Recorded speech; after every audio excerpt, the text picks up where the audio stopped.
केंद्रीय मंत्रिमंडल के मेरे सहयोगी धर्मेंद्र प्रधान जी,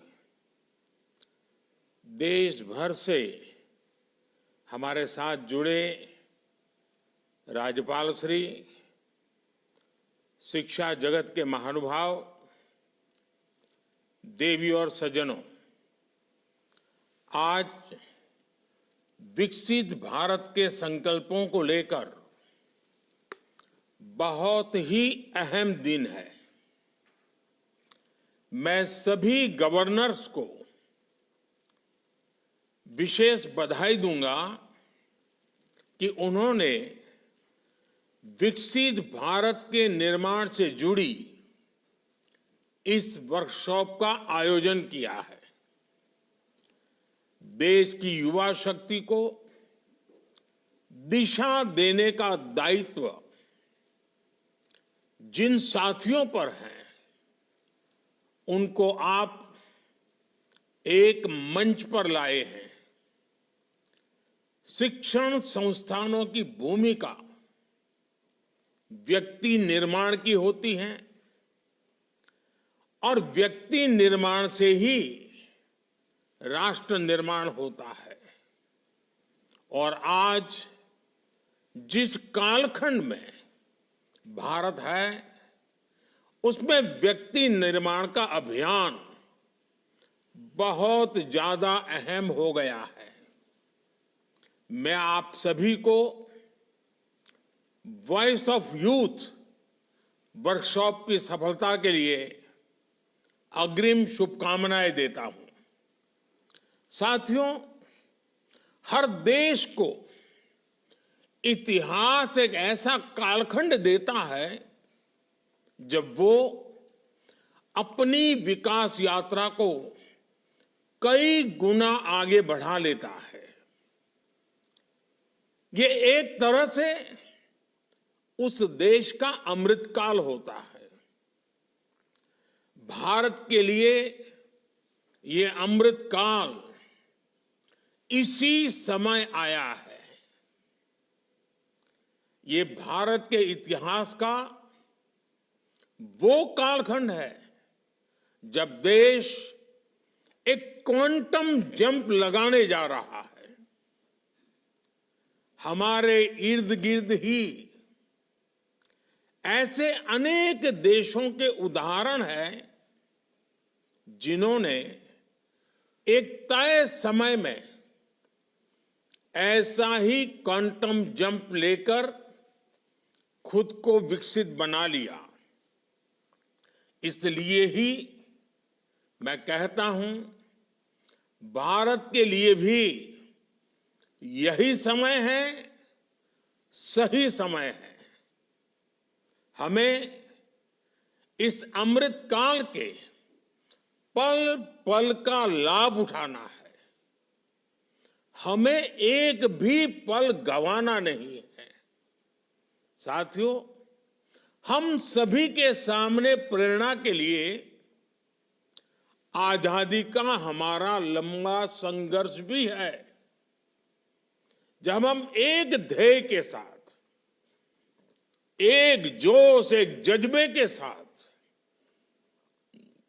आजादी को अंतिम लक्ष्य मानकर मैदान में उतरे, तब हमें सफलता मिली। इस दौरान सत्याग्रह हो, क्रांति का रास्ता हो, स्वदेशी को लेकर जागरूकता हो, सामाजिक और शैक्षिक सुधार की चेतना हो, ये सारी धाराएं एक साथ मिलकर आजादी के आंदोलन की ताकत बन गई थी। इसी कालखंड में काशी हिंदू विश्वविद्यालय, लखनऊ विश्वविद्यालय, Visva Bharati, Gujarat Vidyapith, Nagpur university, Annamalai university, Andhra university, university of Kerala, ऐसे अनेक संस्थानों ने देश की चेतना को सशक्त किया। यही वो कालखंड था जब हर धारा में युवाओं के भीतर आजादी को लेकर नई चेतना का संचार हुआ। आजादी के लिए समर्पित एक पूरी युवा पीढ़ी खड़ी हो गई। एक ऐसा विचार देश में बन गया कि जो भी करना है वो आजादी के लिए करना है और अभी करना है। कोई चरखा काटता था तो वो भी आजादी के लिए, कोई विदेशी सामान का बहिष्कार करता था वो भी आजादी के लिए, कोई काव्य पाठ करता था वो भी आजादी के लिए, कोई किताब या अखबार में लिखता था वो भी आजादी के लिए, कोई अखबार के पर्चे बांटता था वो भी आजादी के लिए। ठीक इसी तरह आज हर व्यक्ति, हर संस्था, हर संगठन को इस प्रण के साथ आगे बढ़ना है कि मैं जो कुछ भी करूंगा वो विकसित भारत के लिए होना चाहिए। आपके लक्ष्य, आपके संकल्पों का ध्येय एक ही होना चाहिए, विकसित भारत। एक शिक्षक के तौर पर आप ये सोचें कि ऐसा क्या करेंगे कि विकसित भारत के लक्ष्य में देश की मदद हो। एक विश्वविद्यालय के तौर पर आप ये सोचें कि ऐसा क्या करें कि भारत तेजी से विकसित बने। आप जिस क्षेत्र में हैं वहां ऐसा क्या हो, किस तरह हो कि भारत विकसित बनने के अपने मार्ग में तेजी से आगे बढ़े। साथियों, आप जिन एजुकेशन इंस्टीट्यूट को रिप्रेजेंट करते हैं वहां आपको देश की युवा ऊर्जा को इस एक लक्ष्य के लिए चैनलाइज करना है। आपके संस्थानों में आने वाला हर युवा कुछ न कुछ विशेषताओं के साथ आता है। उसके विचारों को चाहे वो कितने भी विविध क्यों न हो, उन सबको विकसित भारत के निर्माण की धारा से जोड़ना है। मैं चाहूंगा कि आप सभी विकसित भारत @2047 के विजन में कंट्रीब्यूट करने के लिए अपने दायरे से बाहर जाकर भी सोचें, आउट ऑफ बॉक्स सोचें। देश के हर कॉलेज और यूनिवर्सिटी में अधिक से अधिक युवा इस अभियान में शामिल हो सके, इसके लिए भी आपको विशेष अभियान चलाना चाहिए, नेतृत्व करना चाहिए, सरल भाषा में चीजों को व्याख्यायित करना चाहिए। आज ही माय गॉव के अंदर विकसित भारत @2047 सेक्शन लॉन्च हुआ है। इसमें विकसित भारत के विजन के लिए आइडियाज का एक सेक्शन है। और क्योंकि आइडिया की शुरुआत ही आई से होती है, इसलिए इसमें ऐसे आइडिया चाहिए जिसमें वर्णन हो कि मैं स्वयं भी क्या कर सकता हूं। और आइडिया में जैसे आई सबसे पहले है, इंडिया में भी आई सबसे पहले है। यानी अगर हमें सफलता पानी है, लक्ष्यों की प्राप्ति करनी है, उचित परिणाम लाना है, तो स्वयं के आय से ही शुरू होता है।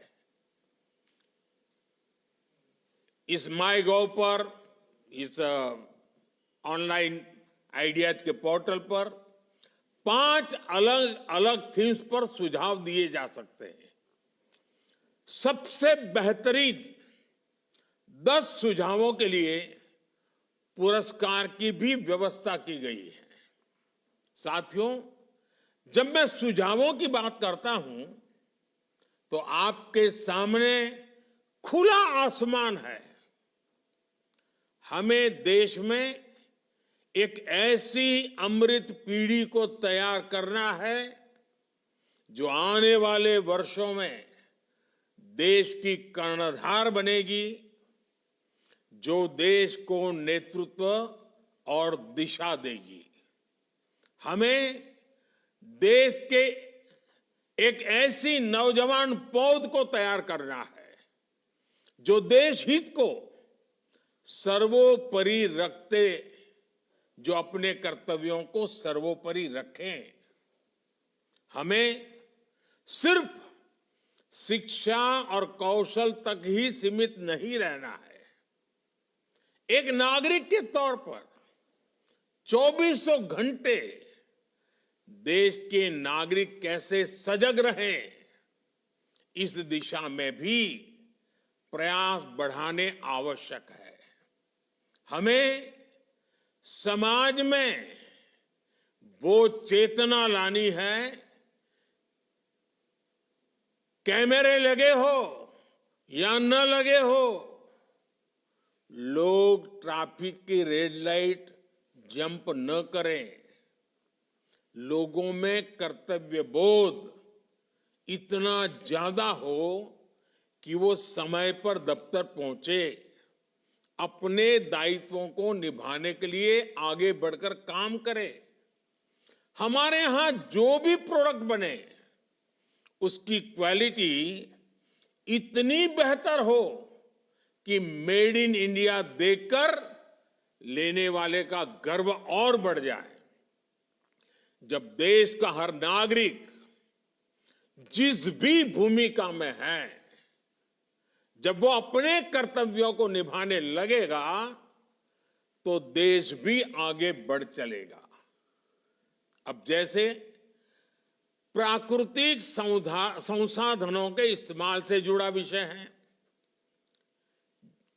जब जल संरक्षण को लेकर गंभीरता बढ़ेगी, जब बिजली बचाने को लेकर गंभीरता बढ़ेगी, जब धरती मां को बचाने के लिए केमिकल का इस्तेमाल कम होगा, जब पब्लिक ट्रांसपोर्ट के ज्यादा से ज्यादा इस्तेमाल के प्रति गंभीरता होगी, तो समाज पर, देश पर, हर क्षेत्र में बहुत ज्यादा सकारात्मक प्रभाव पड़ेगा। मैं ऐसे कितने ही उदाहरण आपको गिना सकता हूं। आप भी मानेंगे कि छोटी छोटी बातें हैं, लेकिन इनका इंपैक्ट बहुत बड़ा होता है। स्वच्छता के जन आंदोलन को नई ऊर्जा कैसे दी जाए, इसके लिए भी आपके सुझाव अहम होंगे। हमारे युवा आधुनिक लाइफस्टाइल के साइड इफेक्ट का मुकाबला करें, इसके लिए आपके सुझाव अहम होंगे। मोबाइल की दुनिया के अलावा बाहर की दुनिया भी देखे, ये भी उतना ही जरूरी है। एक शिक्षक के तौर पर आपको ऐसे कितने ही विचारों की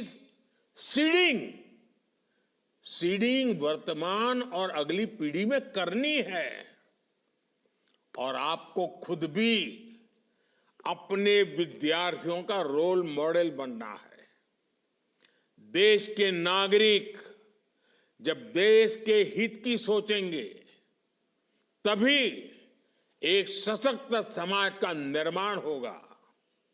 और आप भी जानते हैं कि जिस तरह समाज का मानस होता है, वैसी ही झलक हमें शासन प्रशासन में भी नजर आती है। मैं अगर शिक्षा के क्षेत्र की बात करूं, तो उससे जुड़े भी कितने ही विषय हैं। 3-4 साल के कोर्स के बाद हमारे शिक्षण संस्थान प्रमाण पत्र देते हैं, डिग्रियां देते हैं, लेकिन क्या हमें यह सुनिश्चित नहीं करना चाहिए कि हर छात्र के पास कोई न कोई स्किल अनिवार्य रूप से हो? ऐसी चर्चाएं, इससे जुड़े सुझाव ही विकसित भारत की यात्रा का मार्ग स्पष्ट करेंगे। इसलिए आपको अपने हर कैंपस, हर संस्थान और राज्य के स्तर पर इन विषयों पर मंथन की एक व्यापक प्रक्रिया के रूप में आगे बढ़ना चाहिए। साथियों, विकसित भारत के निर्माण का यह अमृतकाल वैसा ही है, वैसा ही समय है जैसे हम अक्सर परीक्षाओं के दिनों में देखते हैं। विद्यार्थी अपने परीक्षा के प्रदर्शन को लेकर बहुत आत्मविश्वासी होते हैं, लेकिन फिर भी अंतिम समय तक वो कोई कोर कसर बाकी नहीं छोड़ता।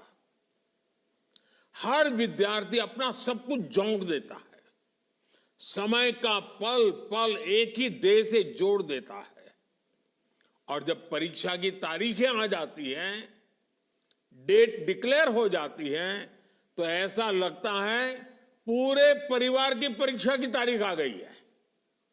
सिर्फ विद्यार्थी नहीं, बल्कि पूरा परिवार ही एक अनुशासन के दायरे में हर काम करता है।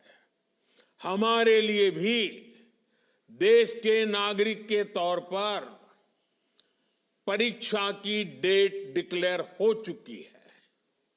हमारे सामने 25 साल का अमृतकाल है। हमें 24 घंटे इसी अमृतकाल और विकसित भारत के लक्ष्यों के लिए काम करना है। यही वातावरण हमें एक परिवार के रूप में बनाना, ये हम सबकी सामूहिक जिम्मेवारी है। साथियों, आज दुनिया की आबादी तेजी से बुजुर्ग हो रही है और भारत युवा शक्ति से सशक्त है।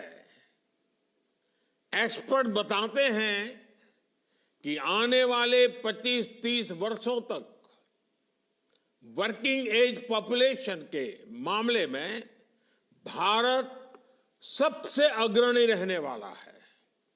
इसलिए भारत के युवाओं पर पूरी दुनिया की नजर है। युवा शक्ति एजेंट ऑफ चेंज भी है और बेनिफिशियरीज ऑफ चेंज भी है। आज जो युवा साथी कॉलेज और यूनिवर्सिटीज में हैं, उनके कैरियर को भी यही 25 साल तय करने वाले हैं। यही युवा नए परिवार बनाने वाले हैं, नया समाज बनाने वाले हैं। इसलिए ये तय करना कि विकसित भारत कैसा हो, ये हक भी सबसे अधिक हमारी युवा शक्ति को ही है। इसी भाव के साथ सरकार देश के हर युवा को विकसित भारत के एक्शन प्लान से जोड़ना चाहती है। देश के युवाओं की आवाज को विकसित भारत के निर्माण की नीति रणनीति में ढालना चाहती है। युवाओं के साथ आप सबसे ज्यादा संपर्क में रहते हैं, इसलिए इसमें आप सभी साथियों का योगदान बहुत महत्वपूर्ण होने वाला है। साथियों, हमें प्रगति के जिस रोड मैप पर चलना है वो सिर्फ सरकार तय नहीं करेगी, उसे देश तय करेगा। देश के हर नागरिक का इनपुट उसमें होगा, सक्रिय भागीदारी इसमें होगी। सबका प्रयास यानी जन भागीदारी एक ऐसा मंत्र है जिससे बड़े से बड़े संकल्प सिद्ध होते हैं। स्वच्छ भारत अभियान हो, डिजिटल इंडिया अभियान हो, कोरोना से मुकाबला हो, वोकल फॉर लोकल होने की बात हो, हम सभी ने सबका प्रयास की ताकत देखी है। सबका प्रयास से ही विकसित भारत का निर्माण होना है। आप सभी विद्वज्जन स्वयं भी देश के विकास के विजन को शेप करने वाले लोग हैं, युवा शक्ति को चैनलाइज करने वाले लोग हैं। इसलिए आपसे अपेक्षाएं कहीं अधिक हैं। ये देश का भविष्य लिखने का एक महाअभियान है। आपका हर सुझाव विकसित भारत की इमारत की भव्यता को और निखारेगा। एक बार फिर आप सभी को आज के इस वर्कशॉप की तो शुभकामनाएं देता हूं, लेकिन आज से जो आंदोलन शुभारंभ हो रहा है और मेरा पक्का विश्वास है कि 2047 तक हम विकसित भारत बना सकते हैं, मिलकर के बना सकते हैं। आज यात्रा का आरंभ हो रहा है। नेतृत्व शिक्षाविदों के हाथ में है, नेतृत्व विद्यार्थियों के हाथ में है, नेतृत्व शिक्षण जगत की इंस्टीट्यूशंस के हाथ में है। और ये अपने आप में देश बनाने वाली और स्वयं को भी बनाने वाली पीढ़ी का कालखंड है। उन सब के लिए मेरी बहुत बहुत शुभकामनाएं हैं। धन्यवाद।